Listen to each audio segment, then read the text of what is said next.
It was supposed to be the perfect Saturday afternoon. I had just finished setting up the backyard with fairy lights, a few long tables covered in checkered cloth, and a grill stacked with burgers ready to sizzle. My best friend from college had flown in, and I'd invited a handful of neighbors and co-workers to celebrate.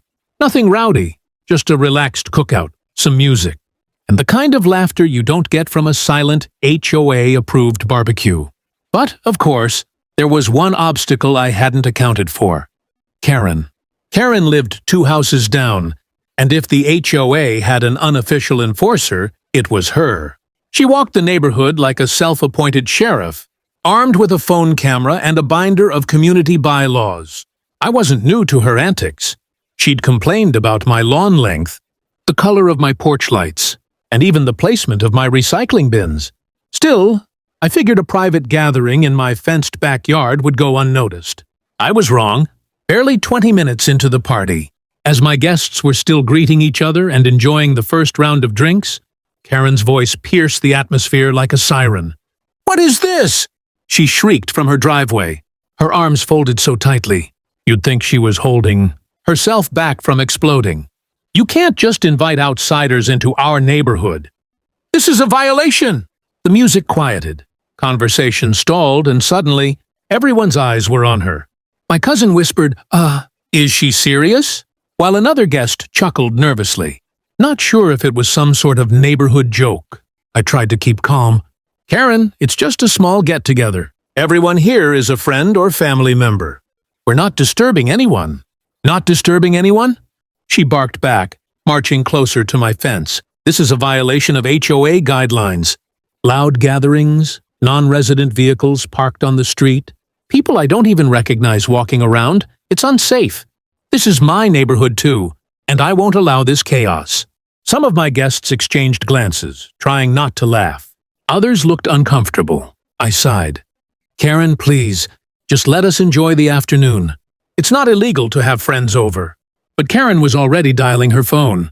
Loud enough for everyone to hear, she announced, "Fine. If you won't follow the rules, the police will make you. Let's see what they think about your little party." Gasps rippled through the group. My aunt muttered, "Is she really calling the cops?" over a barbecue.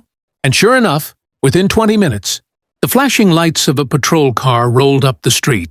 Reflecting off Karen's smug grin, she folded her arms with satisfaction, convinced she was about to watch me get shut down. But none of us could have guessed what the officers would say next. The moment the patrol car stopped in front of my house, Karen strutted toward it like she had just summoned backup for a major crime.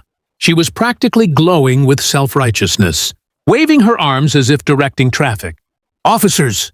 Over here!" she shouted, pointing dramatically at my backyard like she'd uncovered a drug cartel. "This homeowner is hosting an unauthorized gathering. Loud music, cars blocking the street, strangers walking all over the neighborhood. It's a total violation of HOA policy."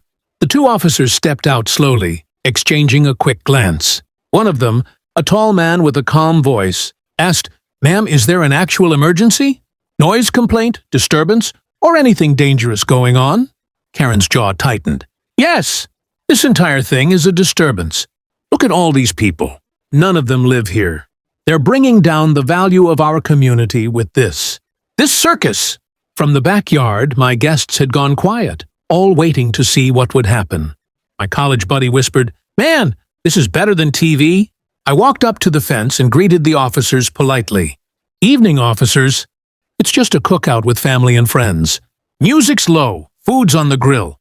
No one's being disruptive." The shorter officer peeked over the fence and saw the tables, the lights, and my uncle awkwardly holding a plate of half-burned burgers. He chuckled. "Sure looks harmless to me." Karen wasn't having it.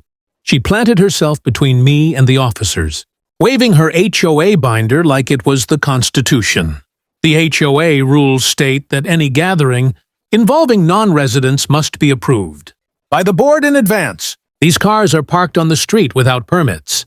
And, she sniffed dramatically, "I can smell smoke from the grill. That's a fire hazard." The tall officer raised an eyebrow. "Ma'am, HOA rules aren't laws. Unless there's an actual crime, there's nothing we can do." Karen's face twisted in disbelief. "Are you saying you won't stop this? This is your job!" The shorter officer grinned and looked back at me. "Actually, looks like a fun party. Smells good too. What's on the grill?" Laughter bubbled up among my guests. Karen froze, her eyes darting between the officers and me, realizing this wasn't going the way she planned. I tried to hide my smirk. "Burgers, hot dogs, ribs. You're welcome to join us if you'd like." That's when the tall officer smiled and said the words that made Karen's jaw drop to the ground. "Well, in that case, we're invited too." The backyard erupted in cheers and laughter. Karen, on the other hand, looked like she'd just swallowed a lemon whole. The moment the officers accepted my invitation, Karen's entire posture collapsed. She had been standing tall and mighty a second ago, convinced the law was on her side. Now, she looked like a balloon slowly deflating. You can't be serious," she stammered. "You're officers of the law. You're supposed to enforce order, not eat ribs with rule breakers."